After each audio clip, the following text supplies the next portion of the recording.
Hello students, I am Dr. Manjunath V from Maharani's Commerce and Management College, Mysore. Today in this video, we will learn about the basic problem and solution on estimating the working capital requirement. In my previous video, I have highlighted some of the concepts of working capital management. Estimating the working capital requirement is also one of the important aspects of a business concern. It may be a long-term requirement of working capital or a short-term requirement of working capital. A company needs to follow certain steps in order to ascertain the required working capital. With the example of an illustration, we can ascertain the working capital requirement. We can also follow certain steps. We will get an idea how company will adopt in terms of calculating the required working capital with certain illustrations. Let us glance at the illustration first. Skyway Company Limited wanted to purchase a business and request you to tell them about the working capital requirements in the first years of their trading. The following information is supplied to you. Skyway ಕಂಪನಿಯವರು ಒಂದು ಹೊಸದೊಂದು ಸಂಸ್ಥೆಯನ್ನು business ವ್ಯವಹಾರ ಚಟುವಟಿಕೆ ಹೊಂದಿರುವಂಥ ಒಂದು ಸಂಸ್ಥೆಯನ್ನು purchase ಮಾಡಬೇಕು ಅಂತ ಯೋಚನೆ ಮಾಡ್ತಾ ಇದ್ದಾರೆ. ಅವರು ಪರ್ಚೇಸ್ ಮಾಡಿದ ನಂತರ ಮೊದಲನೇ ವರ್ಷದಲ್ಲಿ ಎಷ್ಟು ಚರಬಂಡವಾಳ ಬೇಕಾಗುತ್ತೆ ಅನ್ನೋದನ್ನು ಕ್ಯಾಲ್ಕುಲೇಟ್ ಮಾಡಬೇಕಾಗಿದೆ. ಅದಕ್ಕೆ ನಿಮ್ಮೆಲ್ಲರ ಸಹಾಯನ ಪಡಿತಾ ಇದ್ದಾರೆ ಅಂತ ಅರ್ಥ. ಸೊ ನಿಮಗೆ ಕೇಳ್ತಾ ಇದ್ದಾರೆ ಅಂದರೆ ಫೈನಾನ್ಷಿಯಲ್ ಎಕ್ಸ್ಪರ್ಟು, ಫೈನಾನ್ಷಿಯಲ್ ಮ್ಯಾನೇಜರ್ ಅವ್ರಿಗೆ ರಿಕ್ವೆಸ್ಟ್ ಮಾಡಿ ಕೇಳ್ತಾ ಇದ್ದಾರೆ ಎಷ್ಟು ವರ್ಕಿಂಗ್ ಕ್ಯಾಪಿಟಲ್ ರಿಕ್ವೈರ್ಮೆಂಟ್ ಬೇಕಾಗುತ್ತೆ ಅಂತ ಕೇಳ್ತಾ ಇದ್ದಾರೆ. ಅದಕ್ಕೆ ಸಂಬಂಧಪಟ್ಟಂಥ ಕೆಲವೊಂದು ಇನ್ಫಾರ್ಮೇಷನ್ಸ್ಗಳನ್ನು ನಮಗೆ ಕೊಟ್ಟಿದ್ದಾರೆ. Average amount locked up in inventories. Inventories is nothing but the stock ಅಂತ ನಾವೇನು ಹೇಳ್ಕೊತೀವಿ ಅದನ್ನು ನಾವು ಇನ್ವೆಂಟ್ರಿ ಅಂತ ಕರಿಬೋದು. ಸೊ ಆವ್ರೇಜ್ ಅಮೌಂಟು ಲಾಕಪ್ ಆಗಿರುವಂಥದ್ದು ಇನ್ವೆಂಟ್ರೀಸ್ನಲ್ಲಿ ಎಷ್ಟು ಅನ್ನೋದನ್ನು ಹೇಳ್ತಾ ಹೋಗಿದ್ದಾರೆ. ಸೊ ಅಲ್ಲಿ ನಮಗೆ ರಾ ಮೆಟೀರಿಯಲ್ಸ್ ಅನ್ನೋದು ಬರ್ಬೋದು, ವರ್ಕ್ ಇನ್ ಪ್ರೋಗ್ರೆಸ್ ಅನ್ನೋದು ಬರ್ಬೋದು, ಫಿನಿಶ್ಡ್ ಗೂಡ್ಸ್ ಅನ್ನೋದು ಬರ್ಬೋದು ಅನ್ನೋದನ್ನು ನಾವು ಪ್ರೀವಿಯಸ್ ವೀಡಿಯೋಸ್ಗಳಲ್ಲಿ ಈಗಾಗಲೇ ಕಲ್ತಿದ್ದೀವಿ. ಆಪರೇಟಿಂಗ್ ಸೈಕಲ್ ಅನ್ನೋದನ್ನು ನಾವು ತಿಳ್ಕೊಬೇಕಾದಾಗ how raw materials will be converted into finished goods and this process of conversion of raw materials into finished goods is known as conversion period, work in progress period ಅಂತ ಹೇಳ್ತೀವಿ. ಆ ಡ್ಯೂರೇಷನ್ನು, ಆ time ಹೇಗೆ workout ಆಗುತ್ತೆ ಅನ್ನೋದನ್ನು ಹೇಳ್ತಾ ಇದ್ದೀವಿ. ಅದನ್ನೇ ಲಾಕಪ್ ಪೀರಿಯಡ್ ಅಂತ ನಾವು ಕರಿತೀವಿ. ಸೊ ಇಲ್ಲಿ ಕೊಟ್ಟಿದ್ದಾರೆ ಲಾಕಪ್ ಪೀರಿಯಡ್ ಎಷ್ಟಿರುತ್ತೆ. ಇನ್ವೆಂಟ್ರೀಸ್ದು ರಾ ಮೆಟೀರಿಯಲ್ಸ್ಗೆ ಸಂಬಂಧಪಟ್ಟಂತೆ 5,000 rupees ಅಂತ ಹೇಳಿದ್ದಾರೆ. ಫಿನಿಶ್ಡ್ ಗೂಡ್ಸ್ಗೆ 10,000 ಅಂತ ಅಮೌಂಟನ್ನು ಕೊಟ್ಟಿದ್ದಾರೆ. ಹಾಗೆ ಇನ್ನೊಂದು ಇನ್ಫಾರ್ಮೇಷನ್ ಕೊಟ್ಟಿದ್ದಾರೆ ನಮಗೆ. The credit sales per annum ₹60,000. The given credit sales value is for 1 year. ಮೇಲ್ಗಡೆ ಕೊಟ್ಟಿದ್ದು ಆವ್ರೇಜ್ ಅಮೌಂಟ್ ಲಾಕ್ಡ್ ಅಪ್ ಅಂತ ಹೇಳಿದರು. ಇದು ಕ್ರೆಡಿಟ್ ಸೇಲ್ಸ್ ಪರ್ ಆ್ಯನಮ್ ಅಂತ ಹೇಳಿದರೆ 60,000 rupees ಅಂತ ನಾವು ಎಕ್ಸ್ಪೆಕ್ಟ್ ಮಾಡ್ಬೋದು ಅಂತ ಹೇಳ್ತಾ ಇದ್ದಾರೆ ಸಂಸ್ಥೆಯವರು. ಕ್ರೆಡಿಟ್ ಸೇಲ್ಸ್ ಆಗುತ್ತೆ ಅಂತಂದರೆ obviously there may be a possibility of ಡೆಟಾರ್ಸ್.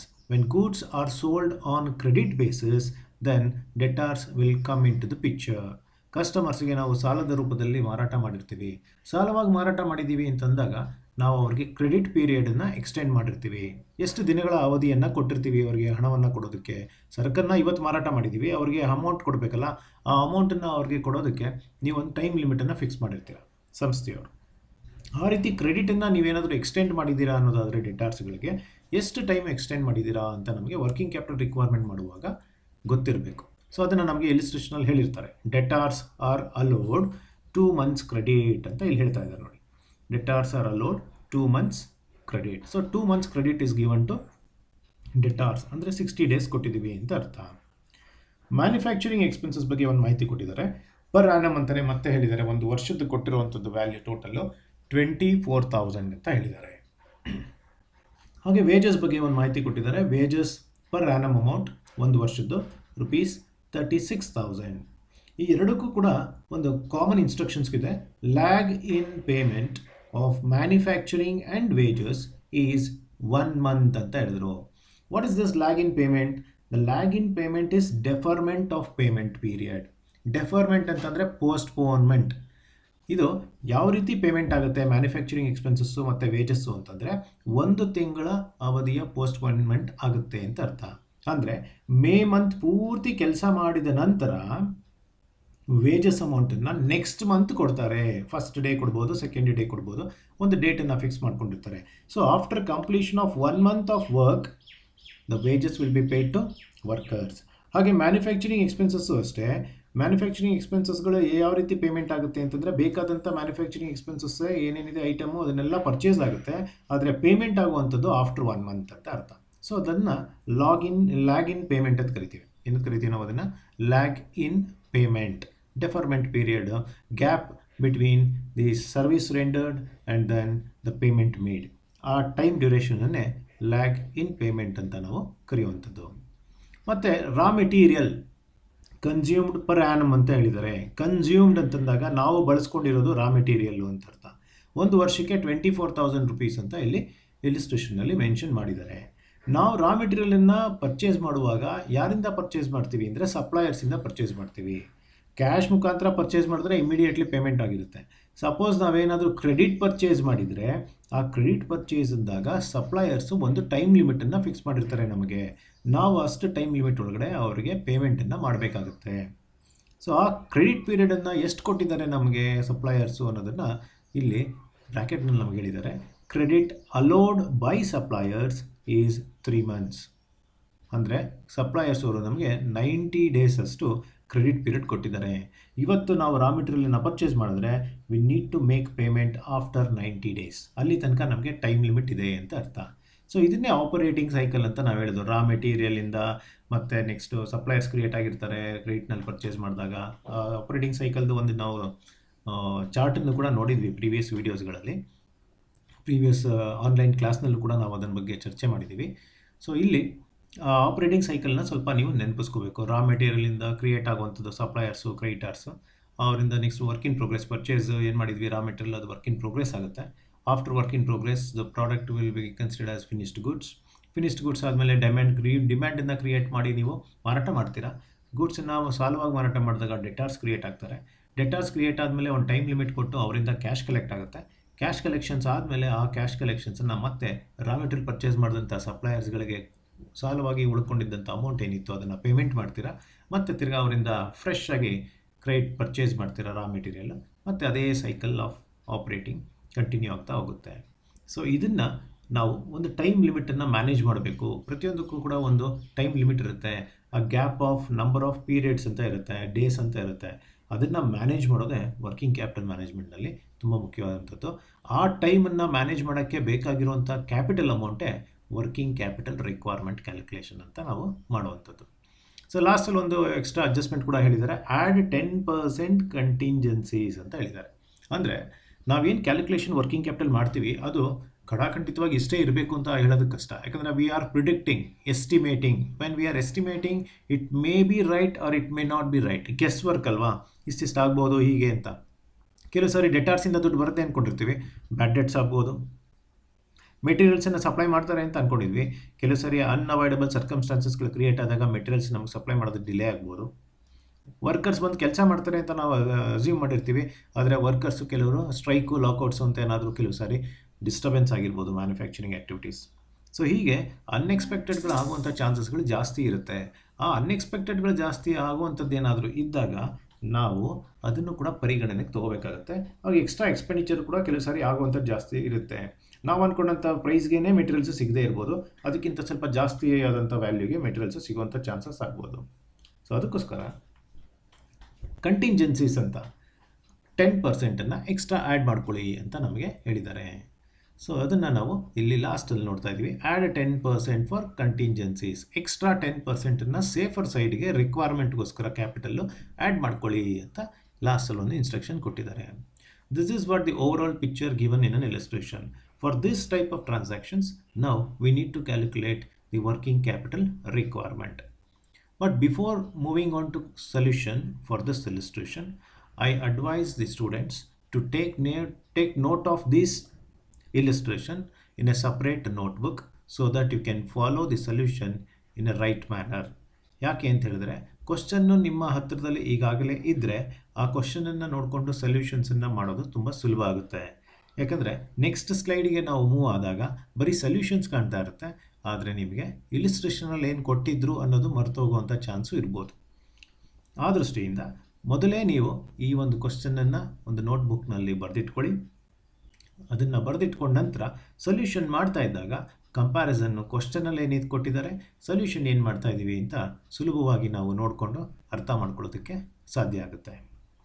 So moving on to solution for this illustration. Estimation of working capital requirement ಅಂತ ನಾವು ಮಾಡ್ಕೊಳ್ಳೋಣ. ಅದು ಮ್ಯಾನೇಜ್ಮೆಂಟ್ ಅಂತ ಇದೆ, ಅದನ್ನು ರಿಕ್ವೈರ್ಮೆಂಟ್ ಅಂತ ನೀವು ಮಾಡ್ಕೊಳ್ಳಿ. ಎಸ್ಟಿಮೇಷನ್ ಆಫ್ ವರ್ಕಿಂಗ್ ಕ್ಯಾಪಿಟಲ್ ರಿಕ್ವೈರ್ಮೆಂಟಲ್ಲಿ ಪರ್ಟಿಕ್ಯುಲರ್ಸ್ ಆ್ಯಂಡ್ ದೆನ್ ಅಮೌಂಟ್ ಅಂತ 2 ಕಾಲಮನ್ನು ನಾವು ಮೇಂಟೈನ್ ಮಾಡ್ತೀವಿ. ಕೆಲವರು ಇನ್ನೂ ಒಂದು ಕಾಲಮನ್ನು ನಾವಿಲ್ಲಿ ಬರೆಯುವಂಥ ಚಾನ್ಸಸ್ ಇರುತ್ತೆ. ಆ ಇನ್ನೂ ಒಂದು ಕಾಲಮನ್ನು ಕೂಡ ನಾವಿಲ್ಲಿ ಬರೆದರೆ ಅದಕ್ಕೆ ಏನಾಗ್ಬೋದು ಅಂತಂದರೆ ಇನ್ನರ್ ಕಾಲಮ್ ಅಂತ ಮಾಡ್ಕೋಬೋದು. ಇನ್ನರ್ ಕಾಲಮ್ ಒಂದು ರುಪೀಸು ಮತ್ತು ಔಟರ್ ಕಾಲಮ್ ಅಂತಲೂ ಕೂಡ ಬರೆಯುವಂಥವ್ರು ಇದ್ದಾರೆ, ಆ ರೀತಿಯೂ ಕೂಡ ಬರೀಬಹುದು. ಸೊ ಇಲ್ಲಿ ಮ್ಯಾನೇಜ್ಮೆಂಟ್ ಬದಲು ದಯವಿಟ್ಟು ಇದನ್ನು ರಿಕ್ವೈರ್ಮೆಂಟ್ ಅಂತ ಮಾಡ್ಕೋಬೇಕು. ನೆಕ್ಸ್ಟ್ ಏನು ವರ್ಕಿಂಗ್ ಕ್ಯಾಪಿಟಲನ್ನು ಕ್ಯಾಲ್ಕುಲೇಟ್ ಮಾಡಬೇಕಾದ್ರೆ ನಾವು ಗಮನಿಸಬೇಕಾಗಿರುವಂಥದ್ದು, ಇದನ್ನು ನಾವು ಪ್ರೀವಿಯಸ್ ವೀಡಿಯೋಸ್ಗಳಲ್ಲೂ ಕೂಡ ಈಗಾಗಲೇ ಕಲ್ತಿದ್ದೀವಿ, ಆನ್ಲೈನ್ ಕ್ಲಾಸಸ್ನಲ್ಲೂ ಕೂಡ ಕಲ್ತಿದ್ದೀವಿ. ನೆಟ್ ವರ್ಕಿಂಗ್ ಕ್ಯಾಪಿಟಲನ್ನು ಕಂಡುಹಿಡಿಬೇಕು. ನೆಟ್ ವರ್ಕಿಂಗ್ ಕ್ಯಾಪಿಟಲನ್ನು ಕಂಡುಹಿಡಿಬೇಕು ಅನ್ನೋದಾದರೆ ಆ ನೆಟ್ ವರ್ಕಿಂಗ್ ಕ್ಯಾಪಿಟಲನ್ನು ಕಂಡುಹಿಡಿಯೋದಕ್ಕೆ ಒಂದು ಈಕ್ವೇಷನ್ ಕೂಡ ನಾವು ಡಿಸ್ಕಷನ್ ಮಾಡಿದ್ವಿ. Current assets minus current liabilities is equal to net working capital. Current ಅಸೆಟ್ಸಿಂದ ನಾವು ಕರೆಂಟ್ ಲಯಬಿಲಿಟೀಸನ್ನು ಮೈನಸ್ ಮಾಡಿದಾಗ ಬರುವಂಥ ಡಿಫರೆನ್ಸ್ ಅನ್ನೋದೇನಿದೆ ಅದನ್ನೇ ನಾವು ವರ್ಕಿಂಗ್ ಕ್ಯಾಪಿಟಲ್ ಅಂತ ಕರಿತೀವಿ. ಸೊ ಈಗ ಕೂಡ ನಾವು ಮಾಡುವಂಥದ್ದು ಅದೇ. ಕೊಟ್ಟಿರುವಂಥ ಇಲಿಸ್ಟ್ರೇಷನ್ನಲ್ಲಿ ಎಷ್ಟು ಕರೆಂಟ್ ಅಸೆಟ್ಸ್ ಇದೆ ಅನ್ನೋದನ್ನು ಗಮನಿಸ್ತೀವಿ. ಆ ಕರೆಂಟ್ ಅಸೆಟ್ಸ್ಗಳನ್ನು ಟೋಟಲ್ ಮಾಡ್ತೀವಿ. ನಂತರ ಕರೆಂಟ್ ಲಯಬಿಲಿಟೀಸ್ ಐಟಮ್ಸ್ಗಳೇನು ಅನ್ನೋದನ್ನು ಲಿಸ್ಟ್ ಮಾಡಿ ಟೋಟಲ್ ಮಾಡಿಕೊಂಡು ಕರೆಂಟ್ ಅಸೆಟ್ಸಿಂದ ಕರೆಂಟ್ ಲಯಬಿಲಿಟೀಸ್ ಟೋಟಲನ್ನು ಮೈನಸ್ ಮಾಡಿ ಡಿಫರೆನ್ಸನ್ನು ವರ್ಕಿಂಗ್ ಕ್ಯಾಪಿಟಲ್ ರಿಕ್ವೈರ್ಮೆಂಟ್ ಅಂತ ನಾವು ಕರಿತೀವಿ.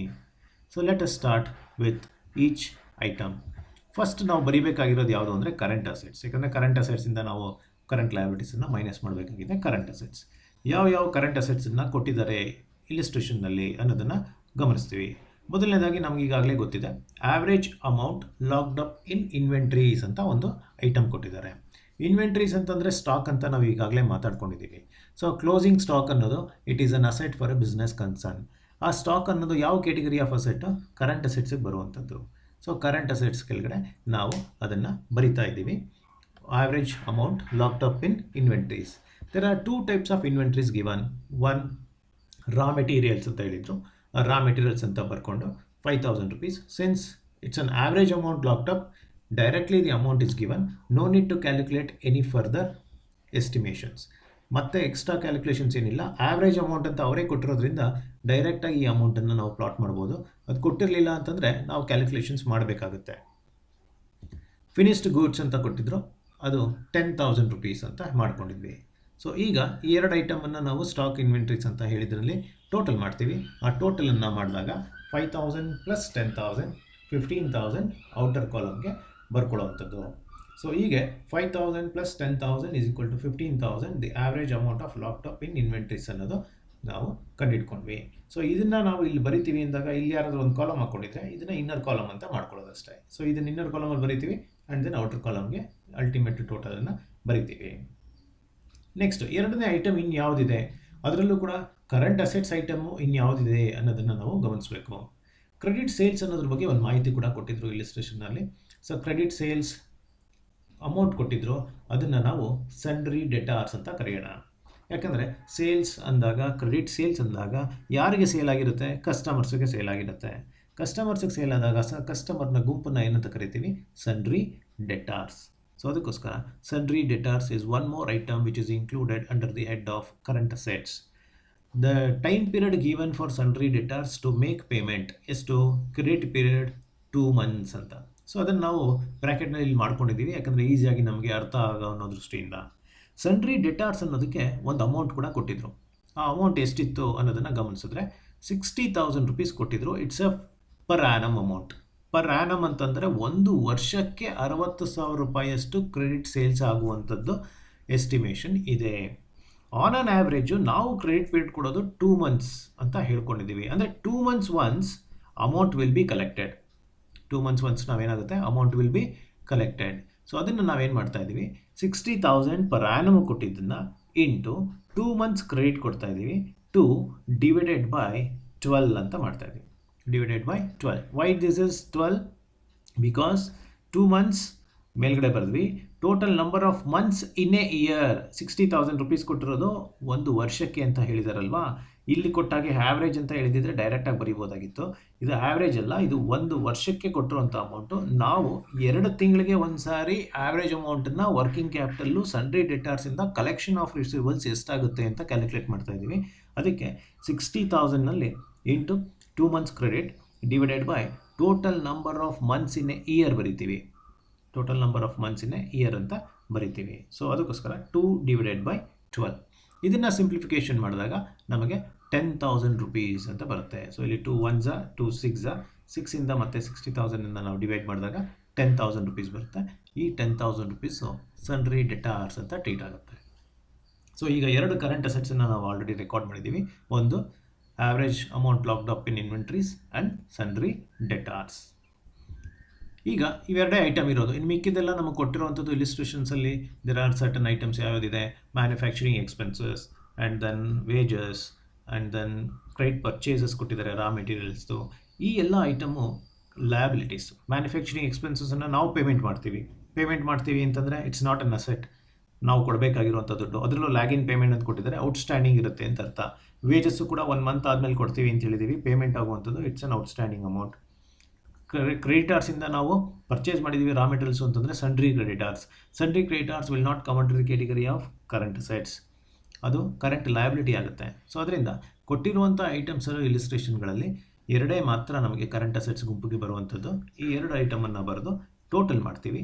ಆ ಟೋಟಲ್ ಮಾಡಿದಾಗ 25,000 rupees is the total of these two and total current assets ಅಂತ ಬರೆದು ಇದನ್ನು ಬ್ರ್ಯಾಕೆಟ್ನಲ್ಲಿ ಎ ಅಂತ ಮಾರ್ಕ್ ಮಾಡ್ಕೊಂಡಿರೋಣ. ಸುಲಭವಾಗಿ ನಾವು ಮುಂದೆ ನೆಟ್ ವರ್ಕಿಂಗ್ ಕ್ಯಾಪಿಟಲ್ ಮಾಡೋದಕ್ಕೆ ಈಸಿ ಆಗುತ್ತೆ ಈ ಒಂದು ಪರ್ಟಿಕ್ಯುಲರ್ ಐಡೆಂಟಿಫಿಕೇಷನ್ನು. ಅದಕ್ಕೆ ಟೋಟಲ್ ಕರೆಂಟ್ ಅಸೆಟ್ಸ್ 25,000 ಅಂತ ಒಂದು ಪಾರ್ಟ್ ಆಫ್ ಕ್ಯಾಲ್ಕುಲೇಷನನ್ನು ಮುಗಿಸುವಂಥದ್ದು. ಕರೆಂಟ್ ಅಸೆಟ್ಸ್ ಟೋಟಲಲ್ಲಿ ಏನು ಮೈನಸ್ ಮಾಡಬೇಕು ಅಂತ ಹೇಳಿದ್ದೀವಿ, ಕರೆಂಟ್ ಲಯಬಿಲಿಟೀಸನ್ನು ಮೈನಸ್ ಮಾಡಬೇಕು ಅಂತ ಹೇಳಿದ್ದೀವಿ. ಹಾಗಿದ್ಮೇಲೆ ನೆಕ್ಸ್ಟ್ ಈಗ ಕರೆಂಟ್ ಲಯಬಿಲಿಟೀಸನ್ನು ನಾವು ಮಾಡೋಣ. ಕರೆಂಟ್ ಲಯಬಿಲಿಟೀಸ್ ಅಂತ ನಾವು ಲಿಸ್ಟ್ ಮಾಡಬೇಕು ಅಂತ ಬಂದಾಗ ಕರೆಂಟ್ ಲಯಬಿಲಿಟೀಸ್ನಲ್ಲಿ ಮೊದಲನೇದಾಗಿ ಯಾವುದನ್ನು ಬರೆಯೋಣ, ಅವ್ರು ಕೊಟ್ಟಿರೋದು ಯಾವುದು, outstanding manufacturing expenses. Manufacturing expenses ಬಗ್ಗೆ ಮಾಹಿತಿ ಕೊಟ್ಟಿದ್ರಲ್ಲ, ಅದನ್ನು ಔಟ್ಸ್ಟ್ಯಾಂಡಿಂಗ್ ಅಂತ ಕರಿತೀವಿ. ಯಾಕೆಂದರೆ ಲ್ಯಾಗ್ ಇನ್ ಪೇಮೆಂಟ್ ಡೆಫರ್ಮೆಂಟ್ ಆಗುತ್ತೆ, ಡಿಲೇ ಆಗೋದನ್ನು ಔಟ್ಸ್ಟ್ಯಾಂಡಿಂಗ್ ಅಂತ ಕರಿತೀವಿ. ಸೊ ಲ್ಯಾಗ್ ಇನ್ ಪೇಮೆಂಟ್ ಏನಂತ ಹೇಳಿದರೆ 1 month ಅಂತ ಹೇಳಿದ್ದಾರೆ. So lag in payment 1 month ಆಗಿರೋದ್ರಿಂದ ಆ 1 monthದು ಲ್ಯಾಗ್ ಇನ್ ಪೇಮೆಂಟು ತೊಗೊಂಡು ಈಗ ಔಟ್ಸ್ಟ್ಯಾಂಡಿಂಗ್ ಮ್ಯಾನುಫ್ಯಾಕ್ಚರಿಂಗ್ ಎಕ್ಸ್ಪೆನ್ಸಸ್ಸು ಒಂದು ವರ್ಷಕ್ಕೆ ಪರ್ ಆ್ಯನಮ್ 24,000 ಅಂತ ಕೊಟ್ಟಿದ್ರು. 24,000 into 1 divided by 12. Again the same concept, 1 month ಅಂತ ಕೊಟ್ಟಿದ್ರು, 1 ಅಂತ ಬರೆದ್ವಿ, divided by total number of months in a year. ಇದು 24,000 ಪರ್ ಆ್ಯನಮ್ ಕೊಟ್ಟಿರೋದ್ರಿಂದ total number of months in a year is 12 ಅಂತ. So 1 divided by 12. ಇದನ್ನು ಸಿಂಪ್ಲಿಫಿಕೇಷನ್ ಮಾಡ್ತೀವಿ. ಆವಾಗ 2,000 rupees ನಮಗೆ ಅಮೌಂಟ್ ಬರುತ್ತೆ. ಆ 2,000 rupeesನ್ನು ನಾವು ಮ್ಯಾನುಫ್ಯಾಕ್ಚರಿಂಗ್ ಎಕ್ಸ್ಪೆನ್ಸಸ್ ಔಟ್ಸ್ಟ್ಯಾಂಡಿಂಗ್ ಅಮೌಂಟ್ ಅಂತ ಬರೆದು ತೋರಿಸ್ಕೊಳ್ಳುವಂಥದ್ದು ಮಾಡುವಂಥದ್ದು. ಇದಾದಮೇಲೆ ನೆಕ್ಸ್ಟು 2ನೇ ಐಟಮ್ ಯಾವುದಿದೆ ಕರೆಂಟ್ ಲಯಬಿಲಿಟೀಸ್ನಲ್ಲಿ ಅನ್ನೋದನ್ನು ಗಮನಿಸುವಂಥದ್ದು. 2ನೇ ಐಟಮು ಔಟ್ಸ್ಟ್ಯಾಂಡಿಂಗ್ ವೇಜಸ್. 2ನೇ ಐಟಮ್ ಏನಿದೆ ಅಲ್ಲಿ outstanding wages. So outstanding wages ಅಂತ ಏನಿದೆ ಅದು ಲ್ಯಾಗ್ ಇನ್ ಪೇಮೆಂಟ್ 1 month ಅಂತ ಕೊಟ್ಟಿದ್ದಾರೆ. ಇದು ಕೂಡ ಅಷ್ಟೇ, ನಮಗೆ ಕೊಟ್ಟಿರುವಂಥ ಅಮೌಂಟು ಒಂದು ವರ್ಷಕ್ಕೆ ವೇಜಸ್ಸು 36,000 ಅಂತ ಬಂದಿತ್ತು. So 36,000 per annum into lag in payment of 1 month 1 divided by 12 ಅಂತ ಮಾಡಿದ್ದೀವಿ. ಇದನ್ನು ಸಿಂಪ್ಲಿಫಿಕೇಷನ್ ಮಾಡಿದಾಗ ನಮಗೆ 3,000 rupees ಬಂತು amount. So 3,000 on on average wages ಅಮೌಂಟನ್ನು ವರ್ಕಿಂಗ್ ಕ್ಯಾಪಿಟಲ್ ಆಗಿ ಮೇಂಟೈನ್ ಮಾಡಬೇಕಾಗುತ್ತೆ ಅನ್ನೋದನ್ನು ಆನ್ಸರ್ ಆಗಿ ನಾವು ತಗೊಳ್ಳುವಂಥದ್ದು. So outstanding wages 3,000 rupees.